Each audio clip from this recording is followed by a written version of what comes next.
Good evening. Welcome to the Wednesday evening Bible study of the Little Rock Church of Christ. I'm Don Patton, and we're glad that you're with us this evening. We're continuing our study of the seven churches of Asia. This is the third lesson in that series. We introduced the concept, the age of the book of Revelation, which is a controversial subject. I think it is the late date for reasons that we discussed then, primarily the fact that persecution of the church, which is what this is about, did not come from Nero in Asia Minor. It was from Domitian, and his persecution was severe. There's some who have tried to minimize that, but I do not think that is accurate. When we go to Ephesus, we see a temple dedicated to the worship of Domitian with his huge image there, which certainly reminds us of the image of the beast that they had to bow down to, and they did in his temple there at Ephesus. And then at Pergamum we see further evidence of that, as we'll be seeing this evening. We'll move from Ephesus to Smyrna. We did that last time and began to talk about the persecution of the church there. That's mentioned specifically in the letter to Smyrna, and it was a faithful church, one of two of the seven that was completely faithful. That is, nothing negative was said about it by Christ as he spoke to the churches. We think particularly about Polycarp, who history says did die there, not at this time immediately, but not that long afterwards. He was 26 years old, as best we can determine, when the book of Revelation was written. So he witnessed the things that John was talking about and continued to experience them. He was one of the bishops at the church, according to the eyewitness accounts, and was burned at the stake at age 86 there at Smyrna. Reminiscent of what we see in the picture, though here he's apparently about to be eaten by a lion. There were eyewitness accounts of those who were fed to the lions, to the wild beast there at Smyrna. We know, of course, the Apostle Paul spoke of his battle with the wild beast at Ephesus. These were amazing, horrible times, and it's difficult for us to get our mind around the picture of Christians enduring this sort of thing. We think we are really treated bad, maybe when we lose a job, when we're mistreated at work. But being fed to the lions is not quite in that category, is it? And they, of course, had to endure that because of their faith. Jesus said, "Rejoice and be exceeding glad when men revile you, say all manner of evil against you. For so persecuted they the prophets which were before you." But many of them, of course, endured more than the reviling. Some sawn asunder. The latter part of Hebrews speaks at length, that is chapter 11, of the terrible things that Christians had to endure. We referred to the song, Faith of Our Fathers, which reminds us of these circumstances. And we will be true to him to death. That was the admonition given to the church there at Smyrna. We'll look more at specifically what was said to the church, but let's look at what is left today, the archaeological ruins. And it has been restored. Total, that we may be familiar with, the oil company, is one of the heroes here in helping to finance the restoring of the church here, and then a couple of other churches, the churches there in Asia, they had helped to restore. And so we'll give them a plug. And credit for, I suppose, thinking that it would help their business, but it is something they were interested in and did support. What we're looking at here is a restoration of the agora. That's a marketplace, though there are different types. This one was less commercial, more political, but it did involve some commercial activities, some shops, but political offices were here and some religious worship offices or activities were carried on. We see the restoration, the diagram here, that shows we're looking at a 3-story agora. That's rather unusual, though not unknown, but they were not dummies. These were people who were very sophisticated in their building skills. And of course, Rome provided some of the architecture and perhaps the architects, but 3 stories were involved. Now, what's mainly in view today is the middle story, and that's what we're looking at in this scene. But there was another story on top of it, and then we can see the story down below. I'm standing here in the midst of the ruins that are somewhat like a jigsaw puzzle. So we can see the outline when we get the columns back up in place, pieced together, and then we begin to fill in the rest of it, and that work is ongoing. In this scene, you can see that middle section on top, and then the lower section, you might call it the basement complex underneath, but a very sophisticated building, nothing primitive about that. We get the idea that you go back a few thousand years, they were dragging the mate by the hair of the head with one hand and a club in the other, saying ugh. And that's certainly not the case here. Very sophisticated buildings. Now, some of this has been pieced back together. Some of it was still intact. Romans were masters of the arch, and this is what we see underneath the middle section. Now, here we see the middle section, but then some of the upper section, the 3rd tier, indicated by the columns that are there. These were shops and sometimes places of worship. We don't see indications of Christian worship here. We do elsewhere in Smyrna, as we'll see in a moment. But there were courtyards and multi-storied houses, political offices in the agora, the central marketplace. Now, just to the side, we have Mount Pagus, which had other worship places, temples, political offices that oversaw the city. But looking at what has been restored, especially down in some of the basement complex, we see rooms like this. This was the forepart of a bath, and this was big among the Romans and certainly here in Asia Minor as well. This was a large city, about 100,000 people is the best estimate, and we get some idea of the dress of the females here. They were not very well clad, but this was in preparation for the bath. Here's the male garb. This appears to be more like a soldier. We wonder about the little sash in the middle and the bow and the ribbon, but we have our sash around our necks, and they might wonder about our attire as well. But this will give us an idea of what they looked like there at Smyrna. And we might think they're running around in bathrobes and living in tents, and that's just not the case at all. Very, very sophisticated architecture.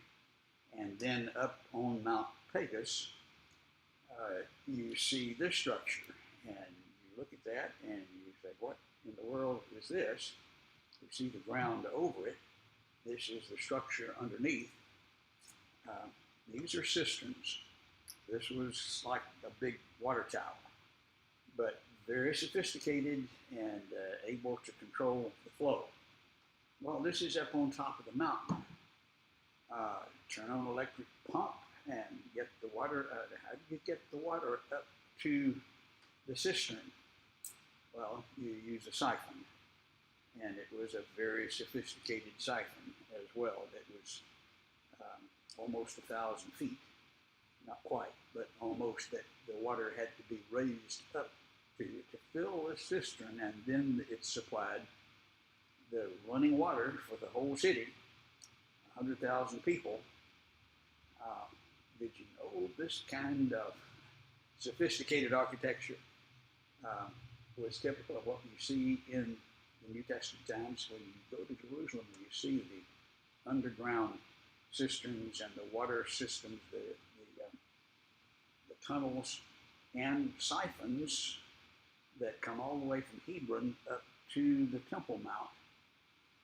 Stone siphons that have to be sealed, of course. That's the source of water for the temple. And just thinking about all the sacrifices that took place, bull after bull, now that's a bloody mess that is going to be really stinky quick if you do not clean it up. And they had to have a lot of water to do that. And they did it in a very sophisticated manner. From the top of Mount Pegasus, where we see the cisterns, the water towers supplying the city of Smyrna, we have a fortress that you can see a little bit of there in the background. But standing beside that fortress and looking out toward the sea, you can see the modern city of Izmir. This is the third largest city in Turkey, and it's right beside ancient Smyrna. Today has almost 3 million inhabitants, and this is the citadel on Mount Pegasus where the water tower was, and back in the other direction then you see ancient Smyrna. So, very sophisticated architecture, 3-storied agora, and large temples, a center of emperor worship where we know some martyrs gave their life for the cause of Christ just a few years after the book of Revelation was written. Let's look at the message that was written to the church at Smyrna, the one of two about which nothing negative is said by Christ. To the angel of the church in Smyrna, right. Now, what and who was the angel? We talked a little about that. I've got a pretty good answer to that, and it is, I don't know. There's several possibilities. Of course, you read some of the commentary, that was the pastor of the church. Well, we know better than that, and history records there were bishops, plural, or pastors, plural, and certainly that's the picture that we see in the New Testament. But to the angel, singular, of the church in Smyrna. Maybe it's just the idea of the spiritual life of the church. The word angel literally means messenger. And maybe there was a designated messenger to carry this message, this scroll that was written by John from the Isle of Patmos. Here's the messenger. He is addressed. Frankly, I'm not real happy with any of those explanations. I'm just not real sure. Maybe some of you can help me with that. But that's who is addressed by each in each of the letters.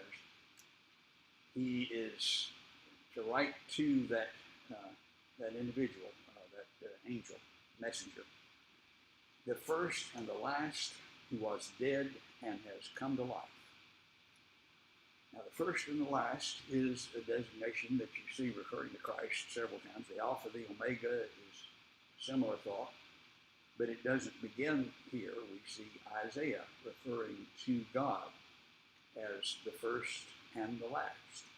in chapter 44 and in chapter 48, and a similar reference actually in chapter 41. So the Jews familiar with the Old Testament would immediately associate this with God the Father, the Lord the Almighty, as Isaiah designates the first and the last in chapter 44. And so this expression, first and last, would identify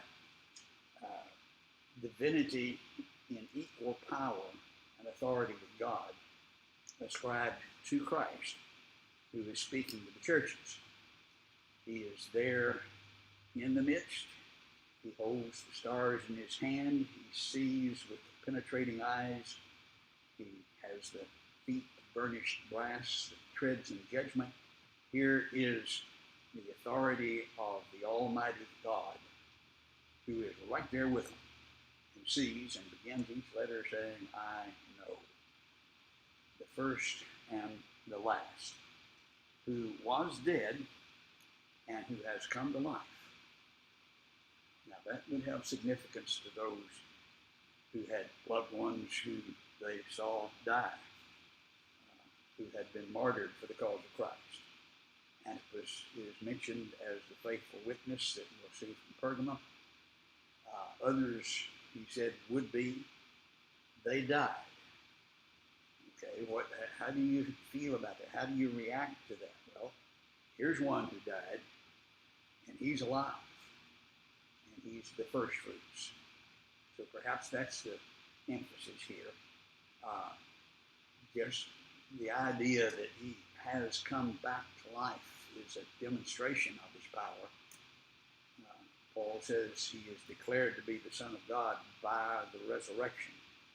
It's proof that he is what he said he was, and that therefore what he said was so. He was raised from the dead just like he said he would be.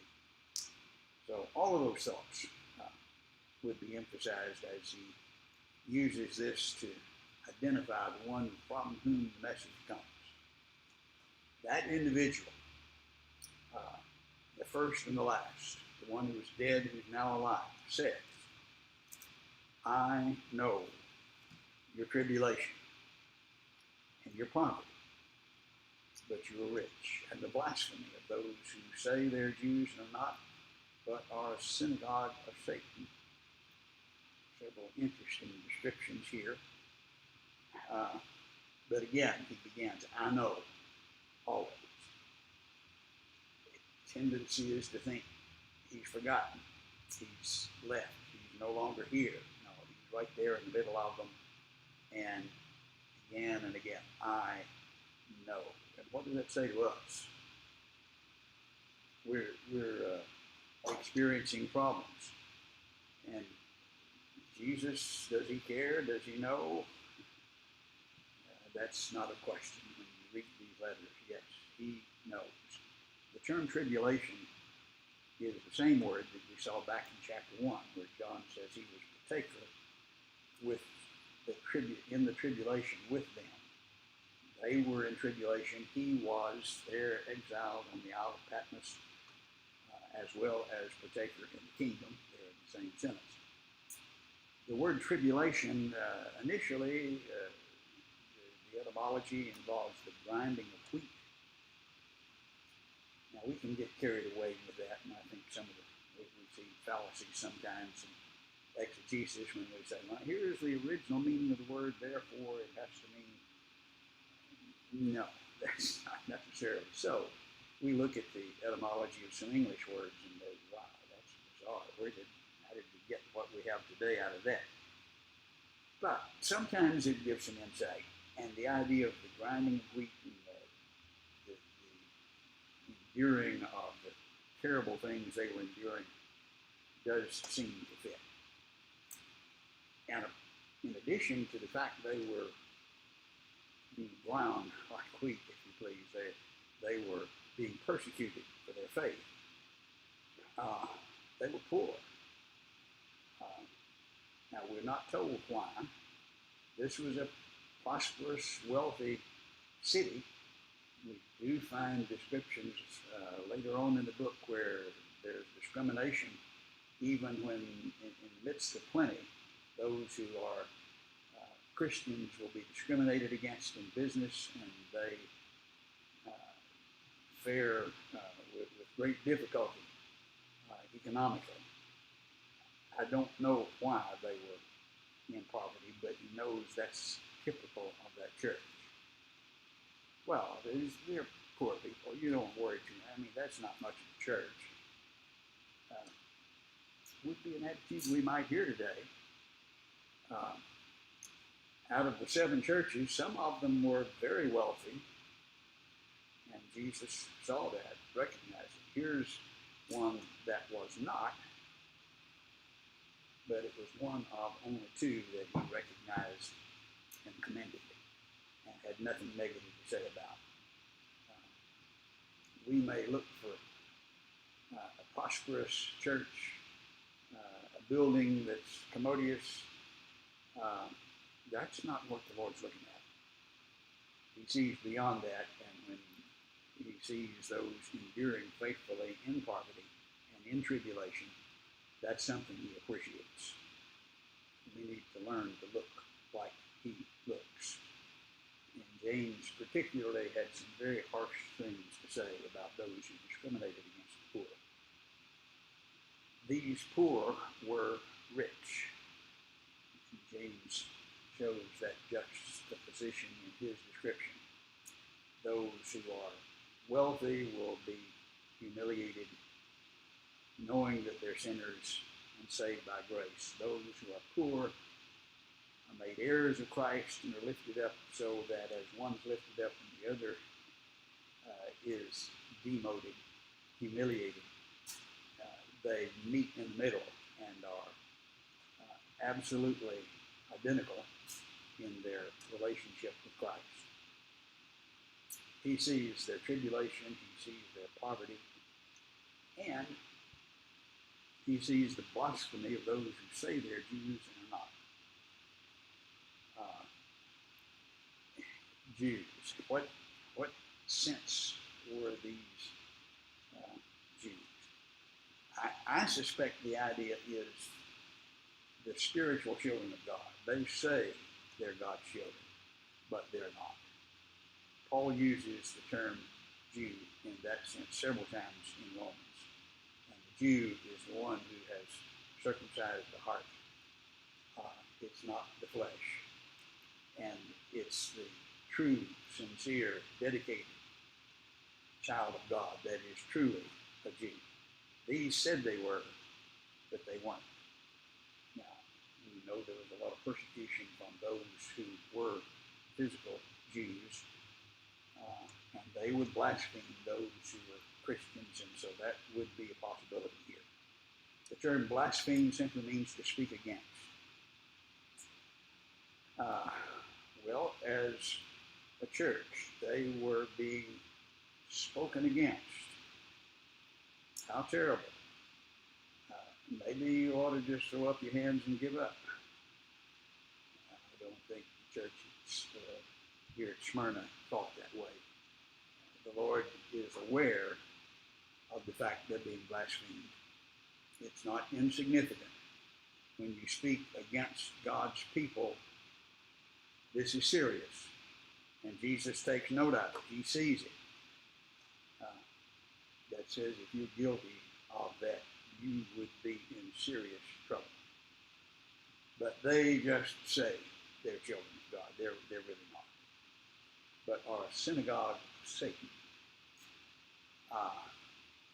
Now, this may give some insight into the idea of the Jews, them being Jews. The term synagogue is used at least 2 different ways in the New Testament. James was referring to it as a meeting place for faithful Christians. In James 2, someone comes into your synagogue, he's a poor person or he's a rich person, you treat them differently, but he's talking about, and the term literally refers to a building that is by metonymy referring to the church, the people. Now, Sometimes it's used in the opposite way, sometimes with reference to the people, using the actual reference to a building. So the idea here, I suspect, and there's some other possibilities, is that here are those who claim to be Christians, but they are not faithful children of God. They are a synagogue or a church of Satan, which would indicate they're churches that are not faithful churches. And obviously, when we look at these 7 churches, that was very much the case. Here's a very harsh designation. They're a synagogue of Satan. Jesus addressed Peter, "Get thee behind me, Satan." Satan was motivating what he was doing. He was trying to discourage Christ from his purpose, accomplishing Satan's purposes, and that was being done by these who say they're faithful children of God, Jews, but are not. Other possibilities, but I think that appears to be most consistent. We don't want to be part of a synagogue of Satan. Well, you need to respect all religions and be pluralistic in your.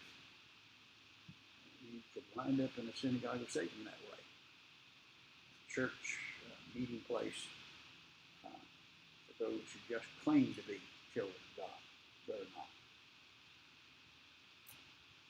Don't be afraid of what you're about to suffer. They had already suffered some, and of course we know something from history of those who did have their heads severed. They were martyrs. Don't be afraid of that. Wow, that's a mouthful.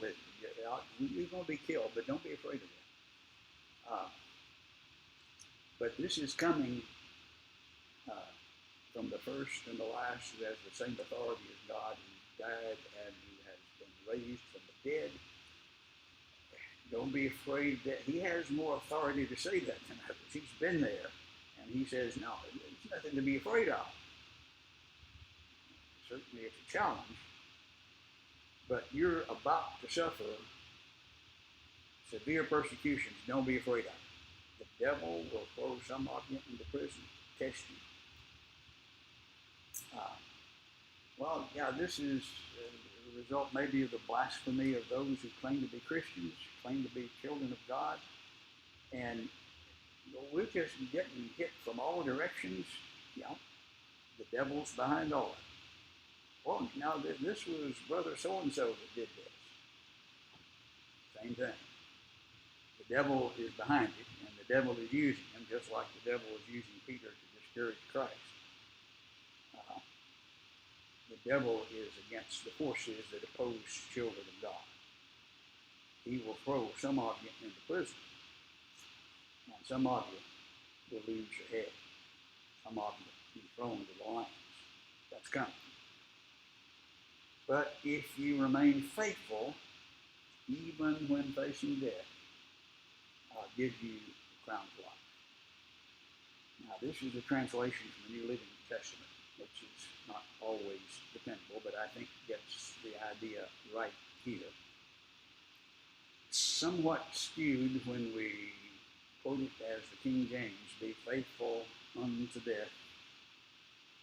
The idea being all the way till you die. I don't think that's the idea. Looking at the context here, he's talking about suffering.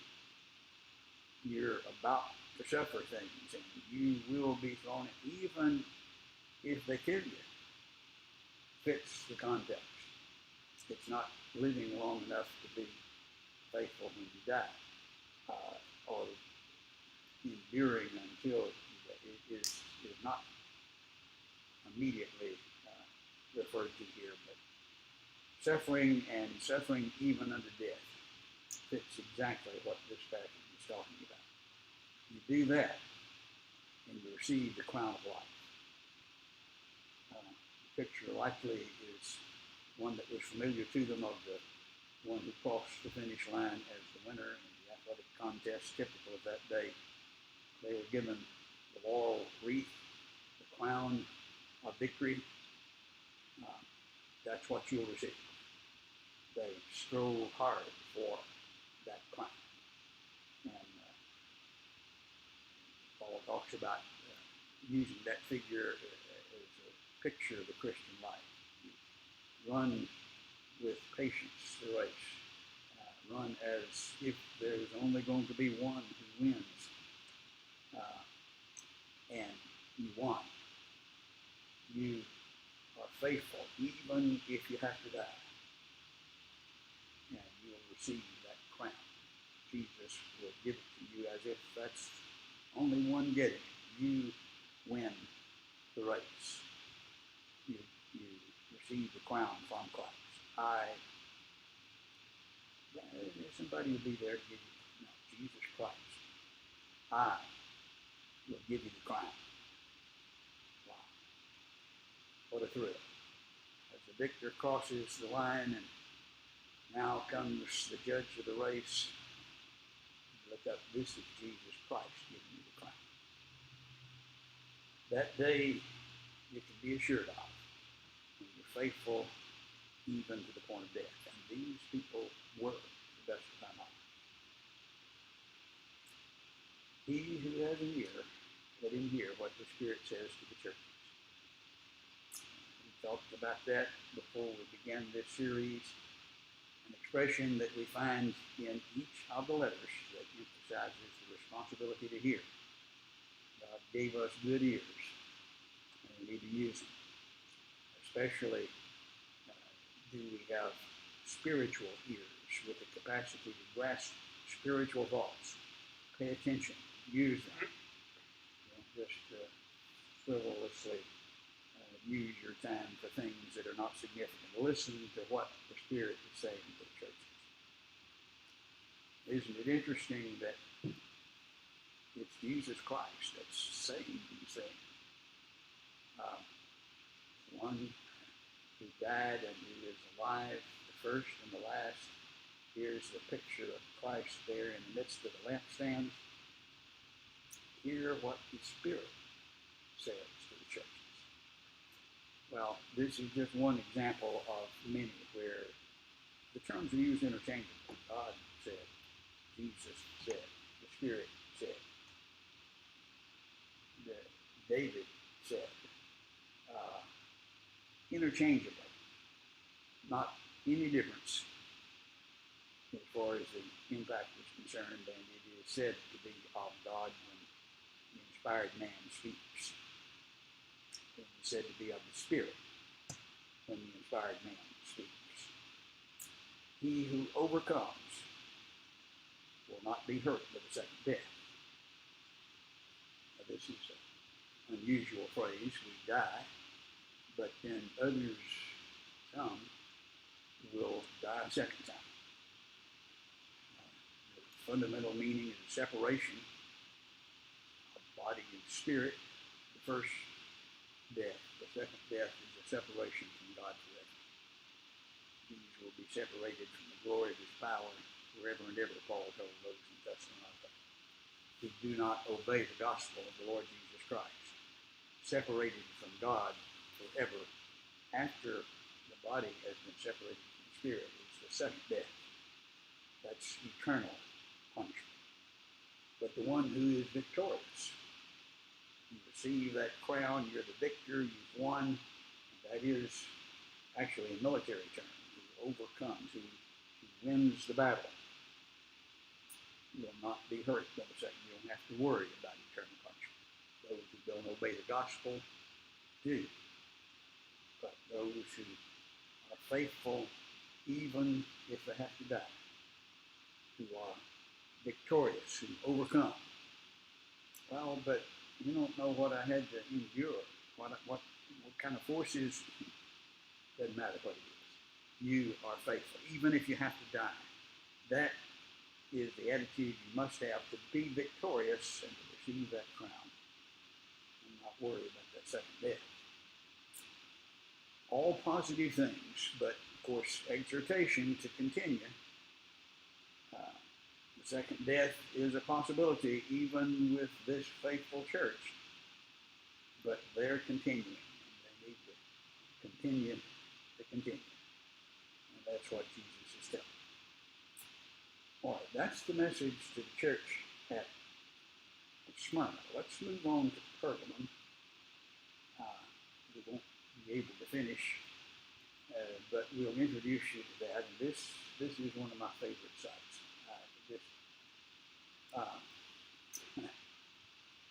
To stand there and to absorb the message that we have about this, and to understand what was going on when Jesus wrote through John these letters is just beyond description. This is up on the Acropolis, on the hill that overlooked the city. The city is directly ahead and down about 1,300 feet. The Acropolis is one of the highest among the cities here, but often these cities were built next to it, and then the temples were up on top, closer to God, I guess. But this Acropolis towers 1,300 feet above the valley. And Smyrna and Ephesus were the two that competed for the greatest cities of Asia. They both used that term. One was greater than the other at one time or another. Pergamum was ahead a good bit of the time. But at the time the book of Revelation came, Ephesus had superseded. But this was a magnificent city. And what we're looking at here is the Temple of Athena. It was huge and overlooked the city.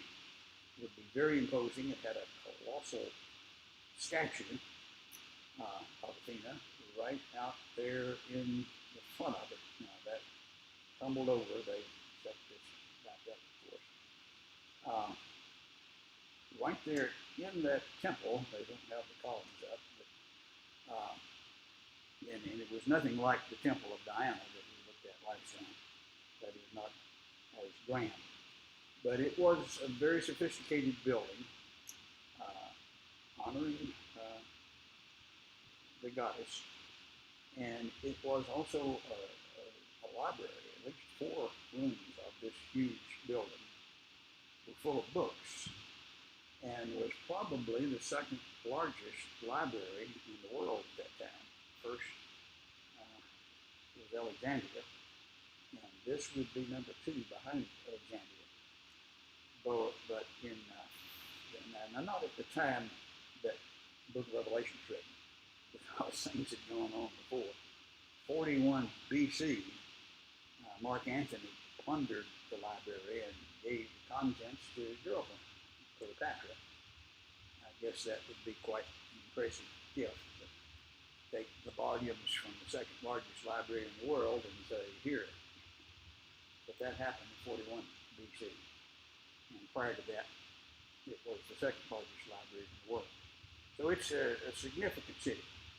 Now, I want to see if I can communicate the picture three-dimensionally here of what we have. We're at the top of the Acropolis overlooking the city. Now, if you move in this picture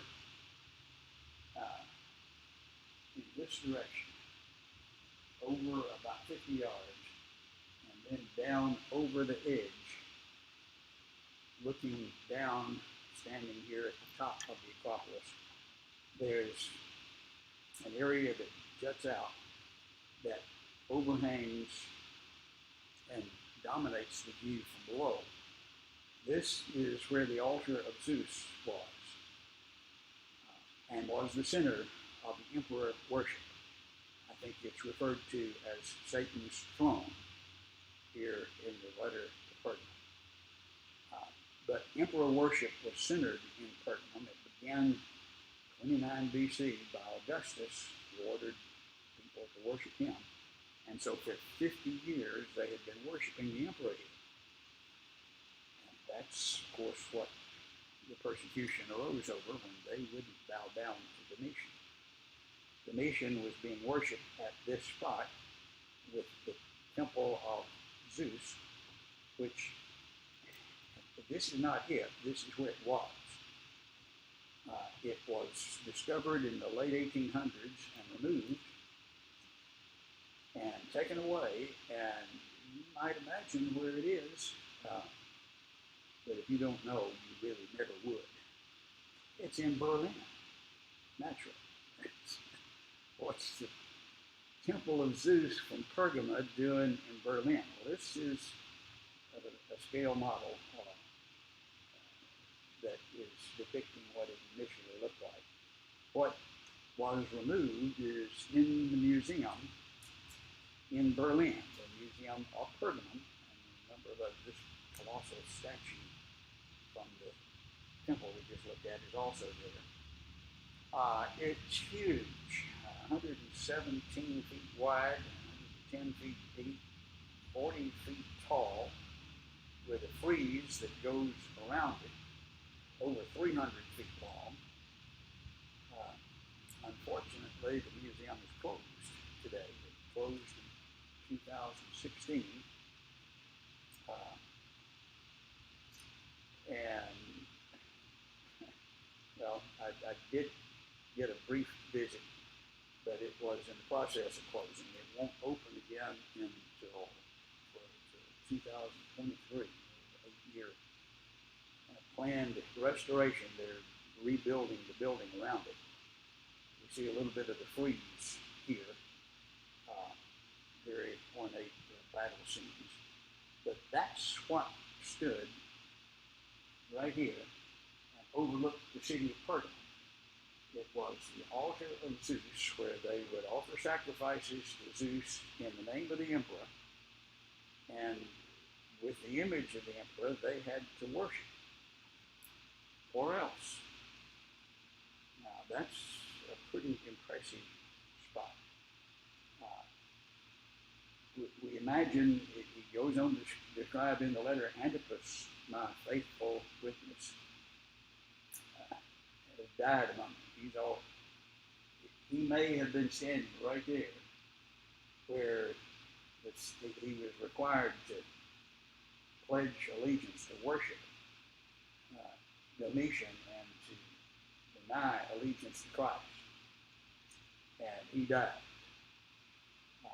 Antipas, my witness, my faithful one, he was killed among them, where Satan dwelt, where Satan's throne was, right there.